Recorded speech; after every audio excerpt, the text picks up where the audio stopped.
Israel defends its offensive at the International Court of Justice hearing. Medical aid supply choked in Gaza. More Palestinians flee Rafah. Here are some of the top developments from the ongoing Israel-Hamas war today. Israel responds to UN's top court. The UN's top court heard Israel's response to South African allegations of genocide escalations in Gaza, with Israel defending its offensive as crucial to defeating Hamas.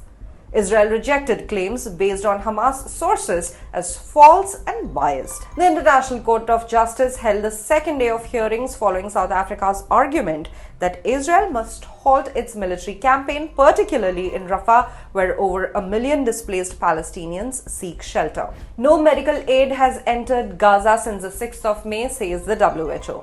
Despite Israel's contention at the ICJ that it is facilitating the flow of aid into Gaza, the WHO says that it has not been able to get any medical supplies into the enclave since Israeli troops moved towards Rafah.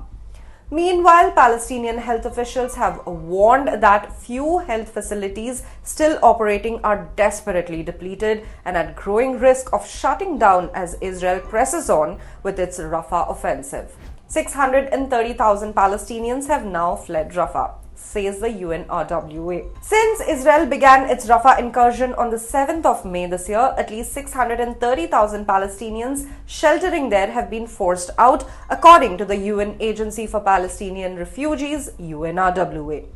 Many of those fleeing have sought refuge in Gaza's central city of Deir el-Balah, which the UNRWA says is unbearably crowded with dire conditions. Gaza pier opens, but aid agencies say land routes are more effective. The US military says it has finished building a floating pier off the coast of Gaza that will be used for the delivery of humanitarian aid. While Washington says 90 truckloads of goods will be initially delivered using the pier each day, the UN is trying to figure out the logistics of distributing the aid as severe fuel shortages continue to hamper humanitarian operations in Gaza. They add that the pier wouldn't be necessary if Israel was allowing trucks to enter through the land crossings. At least 35,303 people have been killed and 79,261 wounded in Israeli attacks on Gaza since the 7th of October last year. The revised death toll in Israel from Hamas's attack stands at 1,139,